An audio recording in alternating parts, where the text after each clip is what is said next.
ইদানিং আমরা খুব শুনে থাকি যে আপনার সন্তানকে হ্যাঁ বলুন। এটা কি আসলে সবসময় প্রযোজ্য কিনা, বা এটা কি আবার উল্টো পথেও চলে আসতে পারে কিনা প্রভাবটা? জি, সন্তানকে যদি বেশি পরিমাণে না বলা হয়, তো বিভিন্ন রিসার্চে দেখা গেছে এরকম ক্ষেত্রে সেই সমস্ত সন্তানদের যে ক্রিয়েটিভিটি, সেই ক্রিয়েটিভিটিটা কমে যায়। এটা রিসার্চে কিন্তু দেখা গেছে। কিন্তু তাই বলে এই নয় যে আমাকে সব সময় আমাকে হ্যাঁ বলতে হবে। অবশ্যই আমাকে অনেক সিচুয়েশনে আমাকে না বলতে হবে। এখন বিষয়টা হচ্ছে আমি কখন হ্যাঁ বলবো আর কখন না বলবো। যদি আমরা একটু চিন্তা করি যে কী সিচুয়েশনে আমরা না বলবো, প্রথমত আমি যেটা বলতে চাই যে পরিবেশ বা পরিস্থিতি একটা ইম্পর্টেন্ট ইস্যু। আমি আমার সন্তানকে আমি হয়তো একটা শপিং মলে নিয়ে গেছি, তো সেখানে একটা রেস্টুরেন্টে দেখে আমার সন্তান হয়তো বলল যে সে আইসক্রিম খেতে চায়। তো এরকম একটা ক্ষেত্রে যদি আমি অ্যাফোর্ড করতে পারি, আমার মনে খুব একটা সমস্যা নাই, আমরা হ্যাঁ বলতে পারি। কিন্তু যদি এমন হয় যে আমার সন্তানের টনসিলের প্রবলেম আছে, তাহলে সেই পরিস্থিতিতে কিন্তু আমাকে না বলতে হবে। এটা খুবই সিম্পল একটা এক্সাম্পল দিচ্ছি। তো সবসময় যদি আমরা না বলতে থাকি, তাহলে কিন্তু বাচ্চার মধ্যে একটা নেগেটিভ একটা ইম্প্যাক্ট পড়ে যায়। তো যখন আমরা বাচ্চাকে না বলবো, আমার সন্তানকে না বলবো, এর সাথে সাথে কিন্তু এর আরও কয়েকটা ড্রিল আছে যে এইগুলো আমাদের ফলো করা উচিত। যেমন আমি না বলছি, এবং না বলার পরে আমাকে কিন্তু কেন না বলছি, what is the logic behind, সেটাও কিন্তু আমাকে বলতে হবে। এটা সন্তানকে হয়তো অ্যাকসেপ্ট সে করতে চাইবে না, কিন্তু আমাকে কিন্তু এটা বলতে হবে। এবং তারপরে যে ড্রিল, সেটা হচ্ছে একটা অল্টারনেটিভ কিন্তু রাখতে হবে যে ওকে, দিস ইজ দ্য রিজন, এই কারণে আমি হচ্ছে তোমাকে আইসক্রিমটা দিতে পারছি না বা দিচ্ছি না, কিন্তু চলো আমরা এটার পরিবর্তে এই কাজটা করি। সো একটা অল্টারনেটিভ অপশনও খুলে দিতে হবে।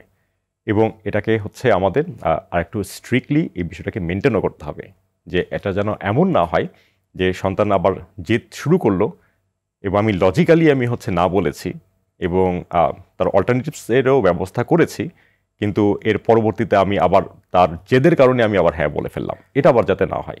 সো যখন আমি না বলবো, অনেক চিন্তাভাবনা করে না বলবো, এবং চেষ্টা করব যে যাতে হ্যাঁ এবং না দুইটার মানে মিক্স আপ থাকে, ওয়েল মিক্স আপ থাকে এবং লজিক্যাল হয়।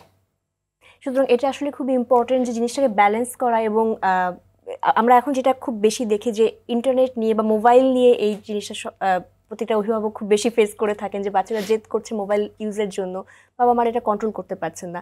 এবং কোভিডের পরবর্তী সময় এটার ইম্প্যাক্টটা আমরা আরও অনেক বেশি দেখেছি। স্যার, আপনি তো দীর্ঘ সময় যাবত আসলে সাইকোলজিস্ট হিসেবে প্র্যাকটিস করছেন, সেই জায়গা থেকে যদি একটু আমি জানতে চাই যে এই যে অভিভাবকরা আজকাল অভিযোগ করেন সন্তানরা অনেক বেশি জেদি, এবং বিষয়টিকে আসলে নতুন প্রজন্মের একটি বৈশিষ্ট্য, নাকি এটা আগে থেকেই আসলে হয়ে আসছে, বা এটার পেছনে কারণটা কি? এটা কোনো নতুন প্রজন্মের কোনো বৈশিষ্ট্য না। তবে হ্যাঁ, যেটা দেখা যায় যে নতুন প্রজন্মের কাছে তাদের যে ইনফরমেশন, অনেক ইনফরমেশন, তো অনেক ইনফরমেশন থাকার কারণে তারা একটা সময় বুঝতে পারে যে আমি অনেক কিছু জানি, আমার বাবা মা সেটা জানে না। তো ফলে দেখা যায় তাদের মধ্যে একটা কনফিডেন্স বা একটা ওভার কনফিডেন্স একটা ডেভেলপ করে। এটা সত্যি। কিন্তু এর সাথে এটা সত্যি যে তাদের হয়তোবা ইনফরমেশন আছে, কিন্তু তাদের যে প্র্যাকটিক্যাল অ্যাবিলিটি বা সেন্স, সেটা কিন্তু কম। কারণ হচ্ছে যে এই প্র্যাকটিক্যাল অ্যাবিলিটিটা কিন্তু উইথ এজের সাথে সাথেই আমাদের আসে, এটা কিন্তু হঠাৎ করে দেওয়া যায় না। কিন্তু আমি যেটা মনে করি যে এই জেদের পিছে যেটা মূল কারণ, সেটা হচ্ছে হলো ফল্টি প্যারেন্টিং। আচ্ছা, আমি একটু আগে যে এক্সাম্পলটা আমি আপনাদেরকে দিলাম, যে আমার সন্তান এখন হচ্ছে যে রাত্রে একটা এক্সাম্পল 12টার সময় বলল যে সে আইসক্রিম সে চায়, কিংবা হচ্ছে হলো আমার আমার সন্তান সে বলল যে তাকে একটা বাইক কিনে দিতে হবে। তো আমি পরিবেশ পরিস্থিতি বুঝে আমি বুঝতে পারছি that will be harmful for him. তো এরকম সিচুয়েশনে আমি লজিক্যালি তাকে বোঝালাম এবং এটা আমি না করলাম, এবং এর পরবর্তীতে সে হয়তো জেদ শুরু করলো, জেদের মাত্রাটা অনেক বেড়ে গেল। আমি যদি আবার বলি যে যে বাচ্চাটা আইসক্রিম চাচ্ছিল রাত্রে 12টার সময়, সে হয়তো একসময় গড়াগড়ি খাওয়া শুরু করলো মাটিতে। তো এরকম সিচুয়েশন যখন হলো, তখন আমি তাড়াতাড়ি তাকে নিয়ে গিয়ে আইসক্রিমটা খাওয়ালাম। সো তার ওই বিহেভিয়ারটা কিন্তু রেইনফোর্সড হয়ে গেল।